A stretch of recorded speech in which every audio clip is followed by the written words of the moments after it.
উমা চেত্ৰীক যদি গামোচা পিন্ধাই সম্বৰ্ধনা জনোৱা হয় তেন্তে হলে তেওঁ খেলা তল পৰি যাব আৰু এই মন্তব্য নমস্কাৰ বন্ধু বান্ধৱীসকল আটাইকে স্বাগতম জনাইছো আৰু আৰম্ভ কৰিছো মোৰ অন্য এটি নতুন ভিডিঅ' আৰু এই কথাটো যি নেকি কলে যে উমা চেত্ৰীক গামোচা পিন্ধাই যদি সম্বৰ্ধনা জনোৱা হয় তেন্তে হলে কি হ'ব তেওঁ খেলা তল পৰি যাব আৰু এই মন্তব্য কোনে আগবঢ়াইছে জানেনে এজন হল দেৱজিৎ শইকীয়া সচিব বিচিচিজি আই গতিকে চাওক বন্ধু বান্ধৱীসকল কেনেকুৱা থাৰ্ড ক্লাছ মন্তব্য আগবঢ়াব পাৰে আৰু এজনে আপোনালোকে চাই লওকচোন মুখখন কেনেকে ভেকেটা মুৰা কৰি পেলাই হেৰি কৈছে যেন তেওঁ মুখত গৰম তেলহে পৰিল আৰু সেই কাৰণে তেওঁ মুখখন বেকেটা মুৰা কৰি পেলাই লাজ পাই এই কথাটো কৈছে কেনেকুৱা থাৰ্ড ক্লাছ কথা কিন্তু এটা একদম মানে বৰ সুন্দৰ কথা কি জানেনে পীযুষ হাজৰিকা তেওঁ আজি কি কৰিছে পীযুষ হাজৰিকাই তেওঁ ক্ষমা খুজিছে যে আমাৰ এটো ভুল হৈ গল সঁচাকে কিন্তু বহুত বহুত ধন্যবাদ দিব লাগিব তেওঁ কাৰণ তেওঁ উভতগুৰে নানাছিলে এজনৰ নিচিনা এই হেৰিজন তেওঁ কি হয় সচিবজনৰ নিচিনা তেওঁ উভতগুৰে নানাছিলে তেওঁ তুলুঙা মন্তব্য নকৰি কিন্তু তেওঁ সুন্দৰভাৱে কৈ দিলে যে আমাৰ এটো ভুল হৈছে আমাক ক্ষমা কৰি দিয়ক বুলি তেওঁ নিজে কৈছে গতিকে আৰু এজনে কৰিলে তুলুঙা মন্তব্য উমা চেত্ৰীক আৰু লাষ্টত গৈ পেলাই কি হল মানে লাজ পাইছে ন লাজ পাই পেলাই তেওঁ আবুল তাবুল বকিছে যে কি কলে জানে নাই আজি আমি যদি উমা চেত্ৰীক বেছি গামোচা পিন্ধাবলৈ আৰম্ভ কৰো বেছি সম্বৰ্ধনা আৰম্ভ কৰো তেওঁ খেলা তল পৰি যাব লাজ পাই কিবা এটা কয় নহয় মানে নীলাজ মানুহে নকয় কি নীলাজৰ সদায় কেতিয়াও লাজ নাই তেওঁলোকে যিকোনো প্ৰকাৰে কি কৰে মানে জিকিবলৈ চায় আৰু ঠিক তেনেকুৱা হল এজনৰ আৰু এজনৰ নাম হল দেৱজিৎ শইকীয়া নাজানো আৰু কি শইকীয়া কোৰ শইকীয়া ভগৱান জানে কি খস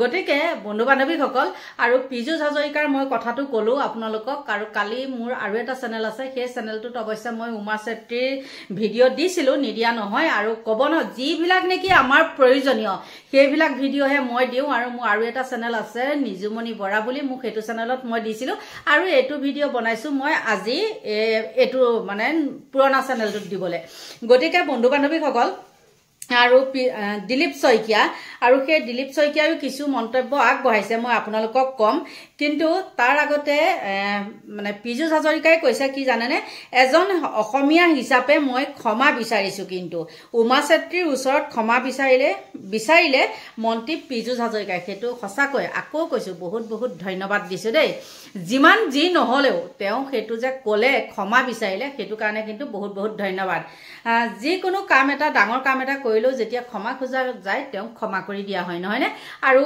তাৰ ওপৰত দিলীপ শইকীয়াই কিছু মন্তব্য আগবঢ়াইছে সেই দিলীপ শইকীয়াই কিন্তু এই যে দেৱজিৎ শইকীয়া বিচিচিজি সেইজন সচিবজন তেওঁ কি ক'লে জানেনে তেওঁতো আপোনালোকে গম পালে কি ক'লে তেওঁ মানে সম্বৰ্ধনা জনালে মানে উমা চেত্ৰীয়ে খেলিব নোৱাৰিব পাৰে সেই তল পৰি যাব সেইটো কাৰণে তেওঁ সেইটো কথা মানে হেৰি কৰিলে কিন্তু দিলীপ শইকীয়াৰ কথাটো বেলেগ ধৰণৰ দিলীপ শইকীয়াই ক'লে যে আপোনালোকৰ ওচৰত মই কওঁ শুনক দিলীপ শইকীয়াই কি ক'লে মই আপোনালোকক কৈ দিওঁ এটা কথা মই এড কৰিছো মই খবৰটো সংবাদ মাধ্যমতো পাইছো বা আজি পুৱাৰ পৰা বিভিন্ন সংগঠন বা সমাজে ইয়াত প্ৰতিক্ৰিয়াও দিছে মই খবৰটো পাই আসাম ক্ৰিকেট এছ'চিয়েশ্যনৰ সভাপতি বিধায়ক তৰংগ গগৈলৈ ফোন কৰিছিল তেখেতে মোক যিখিনি কথা জনালে যে হঠাৎ তাৰমানে কাইলৈ যে সন্ধিয়া 6টা বজাত তেওঁৰ ফ্লাইট দিল্লীৰ পৰা সেই কথাটো যি ধৰণে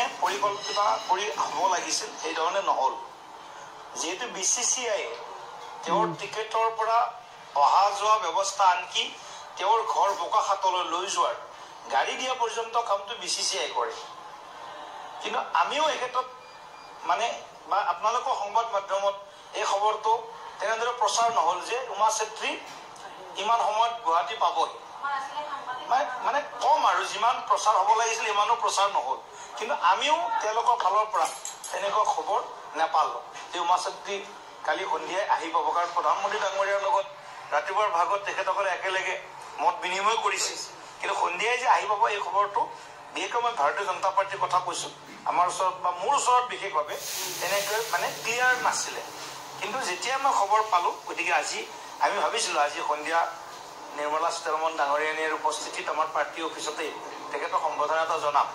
মই লক্ষ্য কোঁৱৰৰ লগতো কথা পাতি খবৰ ল'ব লাগিলোঁ। তেওঁ কালি ৰাতিয়ে বোকাখাট গুচি গ'ল। গতিকে সেইটো কাৰণে পৰহি বোধহয় তেখেত আহিব উমা চেত্ৰী ডাঙৰীয়ানী। আমি শুভেচ্ছাটো দিছোঁ আৰু অলৰেডি সামাজিক মাধ্যম এইখিনিতে কওঁ দিলীপ শইকীয়াই কৈছে কি যে তেওঁ বোকাখাটলৈ গুচি গ'ল। বোকাখাটলৈ নাযাব কিয় বাৰু? তেওঁ বাৰু মনতে ভাবিব মোক সম্বৰ্ধনা জনাব, মই ইয়াতে থাকোঁ তেনেকৈ জানো ক'ব উমা চেত্ৰীয়ে, হয় নে নহয়? গতিকে তেওঁ গুচি গ'ল বোকাখাটলৈ। আৰু ক্ৰীড়ামন্ত্ৰী কালি মোক এজনে ভুল ধৰিছে, বাৰু যিয়ে নহওক তেওঁ ভুল ধৰিছে মোৰ ইউটিউব চেনেলত, আৰু ভুল ধৰিছে যিয়ে নহওক ক্ৰীড়ামন্ত্ৰী। আৰু ক্ৰীড়ামন্ত্ৰী কোন এতিয়ালৈকে কোনেও গমেই নাপায়। এতিয়া সৰু ল'ৰা ছোৱালীবিলাকক যদি সোধা যায় কোন হয় তেওঁলোকে কিন্তু গম নাপায়। আৰু নন্দিতা গাৰ্লুচা তেওঁ হয়তো কুটাত পাইছিলে, নন্দিতা গাৰ্লুচাই সেই ক্ৰীড়ামন্ত্ৰী। গতিকে ফোনটো আহি গৈছে দেই। তাৰপিছতে কি হৈছে, তেওঁ সেই নন্দিতা গাৰ্লুচাই গমেই নাপালে। আৰু কিনো এইবিলাকক দিলে, কুটাত পাইছে অৱশ্যে, আৰু সেইটো কাৰণে সেয়া। আৰু সেইজন কি দেৱজিৎ শইকীয়া নে কি নহয় জানো, সেইজন BCCI সেইজন হেৰিয়ে। আৰু তেওঁ খবৰ নিদিয়াকৈ বা তেওঁ যদি প্ৰচাৰ নকৰে তেন্তে হ'লেনো কেনেকৈ মিডিয়াসকলে গম পাব? এতিয়া দিলীপ শইকীয়াৰ মতে মিডিয়াসকলে প্ৰচাৰ নকৰিলে, কৰিছে যদিনো খুব কম সংখ্যকে প্ৰচাৰ কৰিছে। আৰু ইয়াতে ক্ষুণ্ণ হৈ এজন বিজেপি কৰ্মী, তেওঁ বহুত পুৰণা কৰ্মী, তেওঁ কিছু কথা লিখিছে তেওঁ নিজৰ ফেচবুক পেজত। তেওঁ হ'ব পাৰে বিজেপি, কিন্তু বিজেপি হ'লেও তেওঁ সদায় সত্য শুদ্ধ কথাটোহে কয়।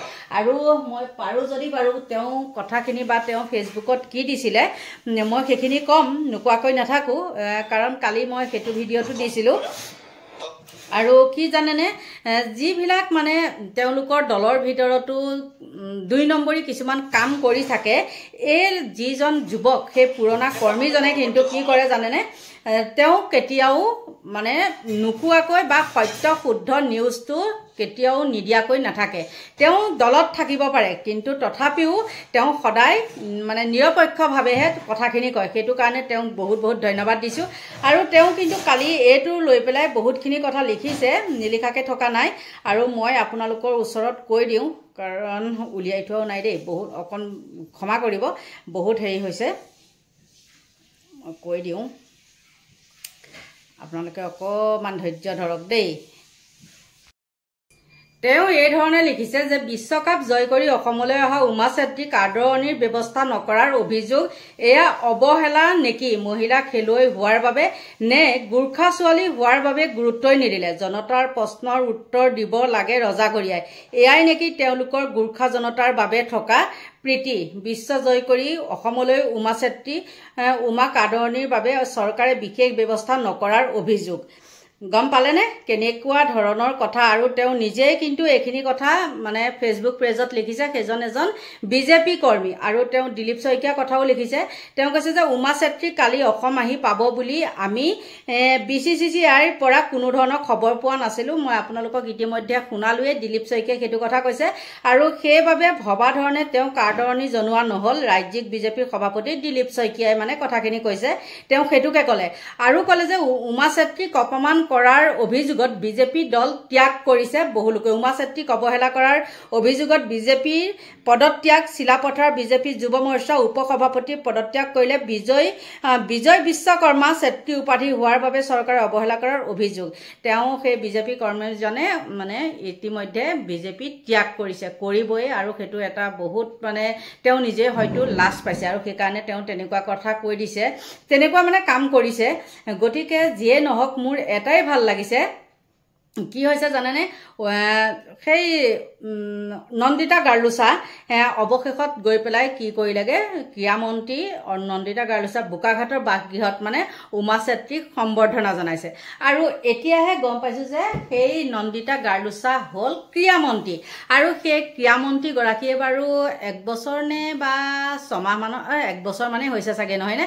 আপোনালোকে চাগে নিশ্চয় দেখিছিলে তৎক্ষণত কেনেকৈ ইমান সোঁৱে বাৱে সম্পত্তি সম্পত্তি হ'ল মাটি বাৰীৰ পৰা আদি কৰি তেওঁ হুৱে বায়ে সম্পত্তি গোটাই ল'লে আপোনালোকে নিশ্চয় ছ'চিয়েল মিডিয়াত পাইছিলে আৰু সেইজনীহে হ'ল বোলে ক্ৰীড়া মন্ত্ৰী তেওঁ কি ফালৰ পৰা ক্ৰীড়া মন্ত্ৰীৰ যোগ্য সেইটো ভগৱান জানে কিন্তু নহয় তেওঁ কুটাতহে পাইছিলে আৰু সেই আৰু ফ্ৰী মানুহে ক'ব লাগিব নাই জানো কুটাত পাইছে যিহেতু গতিকে সেয়াই হ'ল আৰু তেওঁ কয় নহয় বোলে শামুকে মানিকৰ মূল কি বুজি পাব গতিকে বুজি নাপায় এইবিলাকে আৰু বুজি পোৱাৰ যোগ্যও নহয় আচলতে তেওঁলোক কিন্তু যিয়ে নহওক পীযুষ হাজৰিকাই যে মানে ক্ষমা খুজিলে সেইটোৱে বহুত বহুত ধন্যবাদ দেই আৰু মোৰ ফালৰ পৰা হ'ব পাৰে তেওঁ বিৰোধী দল কৰিব পাৰোঁ তেওঁলোকক সমালোচনা কিন্তু যিটো ভাল কাম হয় সেই ভাল কামটো সদায় শলাগ ল'বই লাগিব আৰু যদি ভাল কামৰ কেতিয়াও শলাগ নলৈ পেলাই তেওঁ ভাল কামটো কৰিছে আমি যদি বেয়াটো মানে সমালোচনা কৰোঁ তেন্তে আমাকো চুব পাপে আৰু তেওঁলোকক নুচুৱে নাই কিন্তু